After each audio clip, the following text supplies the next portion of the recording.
Welcome everyone on the platform of solving reading comprehensions, and my name is Himanshu Parihar. Let's begin. Today we are taking RC1 from a real exam time paper, IP Mat Project 2019. But what's more important is whatever exam you are facing, ऐसे passages आते हैं in almost all the papers. So we'll be taking RC1 in a very short, crisp manner. Let's see what it offers to us. इस passage के अंदर अगर हम देखें तो Harold a professional man who had worked in an office के बारे में कुछ स्टार्टिंग हो रहा है, पर what we are really interested in check कर लेते हैं क्वेश्चन आंसर्स और इसका लेंथ कितना ज्यादा है। तो जब ऐसे पैसेजेस आपको फेस करने हो, सबसे पहले उसको स्क्रॉल डाउन करिए और जल्दी से देखिए, इसमें 2 paragraph and the passage is done with it. Question number 87, 88, 89 और 90 दे रखा है, and then the new question starts for the with new direction. तो यहां से ईगल आइज बनाकर आप चेक करिए 4 क्वेश्चन के लिए अगर हमारे पास 2 पैराग्राफ का पैसेज है तो हम हर लाइन पर एक क्वेश्चन एक्सपेक्ट कर सकते हैं। And here we go for the reading and the skipping part. You can also solve this paper on your own. Link is in the description below for the PDF. And once you are done with your own choices, let's discuss together. This is how we analyze where we were wrong, where we were right. So starting for the first thing is Harold, a professional man who had worked in an office for many years, had a fearful dream. What was the dream? In it, he found himself in a land where small slug-like animals with slimy tentacles lived on people's bodies. तो fine, हमारे पास एक professional आदमी है जो बहुत सालों से अपनी सर्विसेज दे रहा है एक ऑफिस में, had worked in an office for many years, and today he had a fearful dream. The dream that he is seeing is उसने एक लैंड में slug-like animals को देखा with slimy tentacles. Tentacles, I hope you understand, butterfly के tentacles जो होते हैं उसके हेड के जस्ट आगे की साइड होते हैं, दिस इज कॉल्ड टेंटिकल्स, डरावने लगते हैं, right. With slimy tentacles lived on people's bodies. और ये सारे एनिमल्स जो कि बहुत स्लग लाइक का मतलब होता है बहुत ही अर्थवॉर्म जैसा अगली एनिमल है ना, छोटी छोटी सी जोंक अगर आपने देखी हो, अर्थवॉर्म देखा हो, केंचुआ देखा हो, बिल्कुल वैसे एनिमल्स आपकी बॉडी पे चल रहे हैं और ये लोगों की पीपल पे सर्वाइव करते थे स्लिमी टेंटिकल्स के साथ। Fine, the people tolerated the loathsome creatures because after many years they grew into elephants. तो वो एनिमल्स क्या बन जाते हैं बाद में? Elephants, which then became the nation system of transport. तो आराम से पढ़ेंगे स्टूडेंट्स, आंसर निकालना ज्यादा इंपॉर्टेंट है। स्पीड के लिए आप लोग नीचे लिंक पे खुद ट्राई कर सकते हैं कि आपकी स्पीड कितनी अच्छी आ रही है। आंसर्स निकालने के लिए यहां तक समझ में आ गया होगा कि हमारे टेंटिकल्स वाले एनिमल्स बहुत ही गंदे एनिमल्स लोग इसलिए टॉलरेट कर रहे हैं अपनी बॉडी पे क्योंकि एक दिन वो एलिफेंट्स बन जाएंगे which became the nation system of transport. और वही एनिमल्स बाद में एलिफेंट बनके क्या बन जाते हैं? Transport. Wherever he wanted to go, Harold suddenly realized that he himself was covered with these things and he woke up screaming. तो जहां भी जाते थे वो अगली एनिमल्स, वो स्लग लाइक एनिमल्स ही बाद में एलिफेंट बनकर उनके ट्रांसपोर्ट सिस्टम में उनका एडवांटेज बन जाते थे, राइट। तो लोगों ने इसलिए उनको टॉलरेट किया अपनी बॉडी पे। He realized, यहां पे लिखा हुआ है Harold suddenly realized, ड्रीम देखते देखते हेरोल्ड को याद आया कि he was himself covered with these things and he woke up screaming. Finally, वो खुद ही चिल्ला उठा, हे भगवान ये मेरे साथ रियलिटी तो नहीं है। In a vivid sequence, now vivid is vibrant, vivid is energetic sequence जो इन पिक्चर्स का उसके माइंड में चल रहा है। This dream dramatized for Harold what he had never been able to put it into words. आज तक जो बोल नहीं पाया, आज उसको वो माइंड में, आपके सबकॉन्शियस माइंड ने उसको ड्रीम के थ्रू दिखा दिया है। Fine. He saw himself as letting society feed on his body in the early years so that it would carry him whenever he retired. तो realization ये हुआ है कि after so many years of working in the office, he realized that actually society वो animal है जो शुरुआत में उनको अगली लगती है पर बाद में वो वही एनिमल जो एलिफेंट्स बन के लिए आपके लिए एडवांटेज बन गए थे, वैसे ही सोसाइटी आपको आफ्टर द रिटायरमेंट सर्व करती है। तो when he gets retired, तो ये रियलाइजेशन उसको आता है ना, कि letting society feed on his body, लेकिन बाद में वो society he would carry him when he retired। तो मतलब सोसाइटी ही काम आएगी बाद में जो अभी आपको अगली लग रही है। तो आप अपनी पर्सनल लाइफ में इतना बिजी हो जाते हैं, this is the main moral of the story, कि आप कभी कभार अपनी सोसाइटी की तरफ ध्यान नहीं दे पाते हैं। आपको बहुत बोझ लगता है, बर्डन लगता है कि कौन निभाए ये सोसाइटी के नॉर्म्स। पर एट द एंड जब आपका रिटायरमेंट होगा, जब आप पास्ट लाइफ में किसी पे डिपेंडेंट नहीं होंगे पर आपको डिपेंडेंट होने की जरूरत होगी, तो society will serve you at its best. He later threw off the security bug. Now this last line has almost 2 to 3 questions here. He later threw off the security bug. उसने security bug छोड़ दिया। तो ये security bug कौन है students? Bug का मतलब mostly an error, आपने हैकिंग करने वालों को देखा होगा, बग आ गया है कोडिंग में, तो बग इज एन एरर, पर security bug is a security error. तो ये ऐसी गलती या मिसकंसेप्शन था इसके माइंड में कि बस मुझे अपनी पर्सनल जॉब करनी है, उसी से काम चलेगा, सो क्या सोसाइटी मेरे काम कभी नहीं आने वाली। पर उस सिक्योरिटी बग को उसने छोड़ दिया, वो जो पर्सनल जॉब का सिक्योरिटी था उसे छोड़ दिया, and he took up freelancing, और इसने फ्रीलांसिंग शुरू कर दिया। टुक अप मतलब he took started a new thing, freelancing. Freelancing मतलब फ्री में प्रोजेक्ट्स, फ्री मतलब आप बाउंडेड नहीं होंगे, अनबाउंडेड तरीके से प्रोजेक्ट्स लेंगे और उनको सर्व करके देंगे और उसके बदले में पैसा लेंगे। This is more like social work with income, right. तो you can say freelance work से उसने सोसाइटी को सर्व करना शुरू कर दिया और एक पर्सनल जॉब, एक वन पर्सन के प्रोफेशन को क्विट कर दिया। Now this was the impact of that fearful dream on him that later translated to a realization वाला dream। ठीक है, so here we start 87।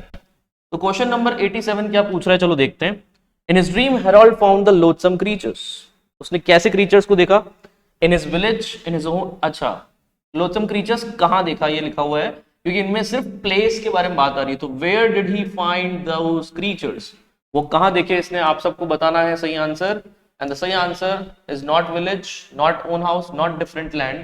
Oh, sorry. There was a different land because it was all over a new place, not in his office. तो ये तीन अगर गलत है तो आंसर कौन सा है? C option. यस, ये बात सही है कि ना उसने विलेज में उसको देखा, ना ऑफिस में, और ना ओन हाउस में, है ना। उसने सिर्फ अपनी ड्रीम में एक ऐसी दुनिया देखी जिसमें क्रीचर्स उनकी बॉडी पे रहते थे, है ना। तो उस दुनिया पे डिफरेंट लैंड बोल सकते हैं, the new place, new world, new different land. Question number 88 देखते हैं स्टूडेंट्स क्या लिखा हुआ है। क्वेश्चन नंबर 88 में पूछ रहा है, which one of the following phrases best helps to bring out the precise meaning of loathsome creatures. क्या हो सकता है लोथसम क्रीचर्स का प्रिसाइज मीनिंग? नाउ लोथसम का मतलब अगर आपको ना पता हो तो हम पैसेज पढ़ते पढ़ते बता सकते थे, बट कोई बात नहीं, अब बता देते हैं। लोथसम का मतलब होता है स्टूडेंट्स हेटफुल, हेट वर्दी, अगली क्रीचर, जिससे आपको पसंद ही ना हो, you find them reluctant to go away from them, right? So ऐसे creatures जो कि बहुत ही गंदे थे creatures, इनके precise meaning में कौन फिट हो रहा है चेक करते हैं। क्या वो creatures security bug और slimy tentacles थे? No, slimy tentacles उनके अंदर थे, security bug तो उसके insecurities थी। तो fearful dream and slug like animals थे? नहीं, dream की बात मत करो, bug की बात मत करो। slimy tentacles and slum like that, yes। Slimy tentacles और स्लग एनिमल्स, ये दोनों उसके लिए वो लोथसम क्रीचर्स थे जिसको वो पसंद नहीं कर पाया। कैसे लोग उसको अपनी बॉडी पे टॉलरेट कर रहे थे, वो यही वंडर कर रहा था। The last was slug like animals and security bug.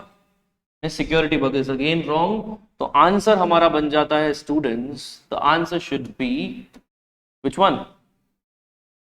This one, C option, because slimy tentacles और स्लग एनिमल्स दोनों सही बैठ रहा है। ठीक है, what is the question number 89, चलो चेक करते हैं। The statement that he later threw off the security bug means, क्या मतलब होगा इसका? later threw off the security bug का चेक करते हैं स्टूडेंट्स। तो सिक्योरिटी बग का मैंने आपको बताया था, मॉरलाइजेशन ये हुआ कि उसको अब समझ में आ गया है वैल्यू क्या है एक सोसाइटी की, है ना। सोसाइटी जिसको पनौती समझता था, अब उसकी वैल्यू समझ में आ गई। तो Harold succeeded in overcoming the need of security. Security की नीड ओवरकम करने में उसको हेल्प मिली, पॉसिबल। ओवरकम कर लिया मतलब उसने जीत लिया फाइनली सिक्योरिटी का डर, और अब वो सिक्योरिटी के भरोसे नहीं, सोसाइटी के भरोसे काम कर सकता है। Next is Harold stop giving much importance to dreams. जी नहीं, ड्रीम्स की इंपॉर्टेंस कोई कम वम नहीं हुई थी। Harold started tolerating social victimisation. मतलब समझना इसका, ये हो सकता है आपको सही भी लग जाए because of weird interpretations. Harold ने सोशल विक्टिमाइजेशन को टॉलरेट करना शुरू कर दिया।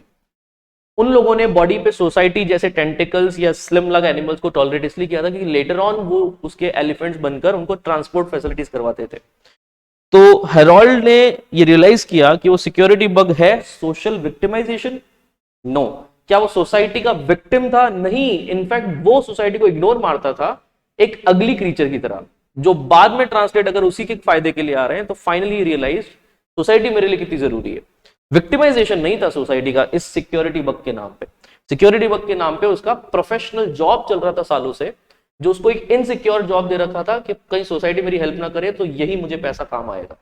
फाइनली रियलाइज्ड कि पैसा ही सब कुछ नहीं होता, society is the main thing जो मुझे बाद में काम आएगी, let's tolerate it for some time.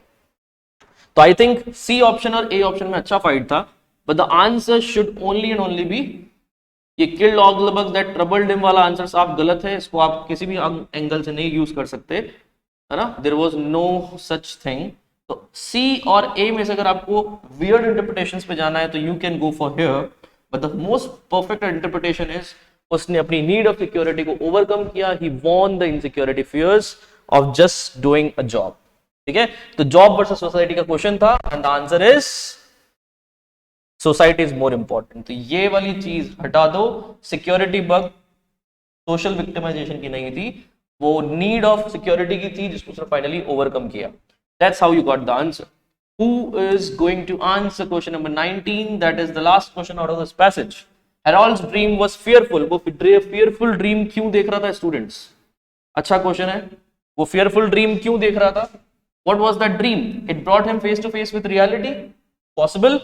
उसकी रियलिटी ये थी कि सोसाइटी को वो अगली समझता था, जबकि वही सोसाइटी उसको बाद में फायदा देने वाली है। तो बताओ, फेस टू फेस आ गया वो रियलिटी के साथ कि जो अभी वो कर रहा है वो तो सिर्फ एक सेल्फिश कैरेक्टर है। Not bad. एक और, it was full of vivid pictures of snakes. ये कहां से आ गए, हटाओ इसको। He saw huge elephant in it. बिल्कुल नहीं, ह्यूज एलिफेंट तो बाद में वो बन जाते हैं slug like animals, and he saw slimy creatures feeding on people's bodies. Now this was literally what he saw, पर बिकॉज का आंसर तो नहीं है डी, है ना। अगर डी ऑप्शन बिकॉज का आंसर नहीं है तो बिकॉज का आंसर है कि वो फियरफुल इसलिए था वो ड्रीम क्योंकि इतने सालों की उसकी जॉब को उसको छोड़ने पे विवश हो गया वो, and the answer is A option. उसने रियलिटी फेस टू फेस जानी कि सोसाइटी उसके लिए पनौती नहीं, उसी का सबसे बड़ा मेरिट है, उसको यूज करना पड़ेगा। And that's how he started freelancing. So here we done with the first RC of this series, and for RC2 stay tuned. Signing off.